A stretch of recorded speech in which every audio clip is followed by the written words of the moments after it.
I will not rest until we have delivered the strong, safe, and prosperous America that our children deserve and that you deserve. This will truly be the golden age of America. That's what we have to have. American liberalism's 10-year obsession with Trump is now proven to be an historic mistake. Through repeated efforts to bring down the former president, which included state and local indictments that gave him the drive for a second run, Democrats took their eyes off the American people. What a high price they are paying for that now. I think that we just witnessed the greatest political comeback in the history of the United States of America. What many liberals missed was many voters' belief that the Democratic Party no longer represents its interests. Folks, Bidenomics is just another way of saying the American dream.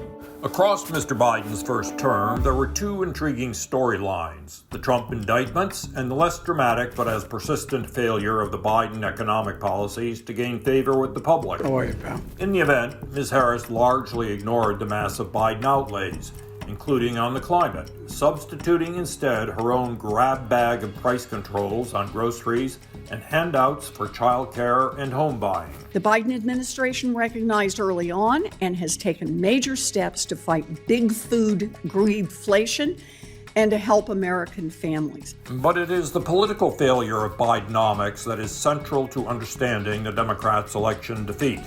It may mark a turning point, which began in the party's presidential primaries of 2020. I'm voting for Joe Biden.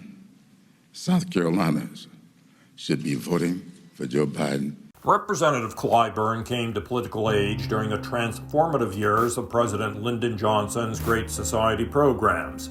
He recognized that Senator Sanders' socialism would discomfort the electorate. If you look at how well we did the last time and look at the congressional districts, these were not liberal or what you might call progressive districts. These are basically moderate and conservative districts. In response, he swung the party to the liberal establishmentarian Mr. Biden. You won't hear from the vice president tonight. We won't go back. What Mr. Clyburn and the Democrats missed, which has now cost them dearly, is that time was running out on that same establishment's half-century-old political model of making the public believe its economic interests begin with federal transfer payments. Together, we will build what I call an opportunity economy.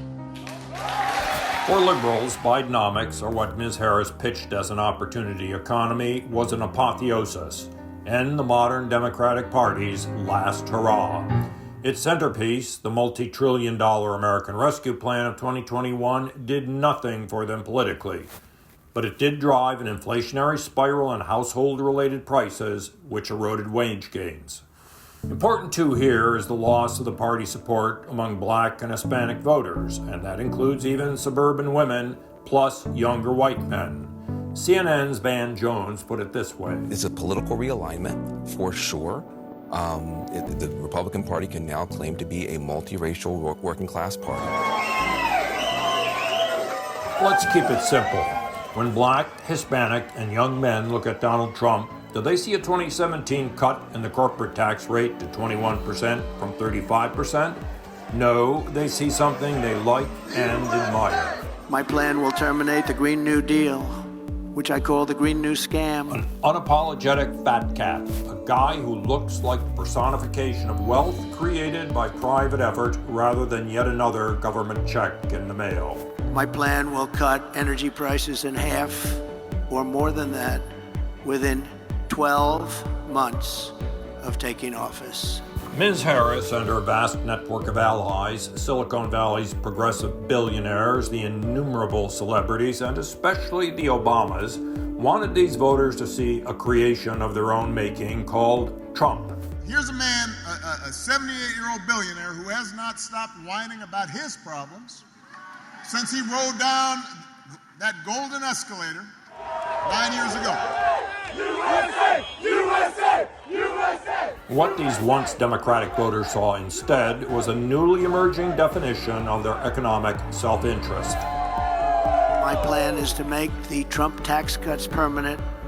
We will eliminate a minimum of 10 old regulations for every one new regulation.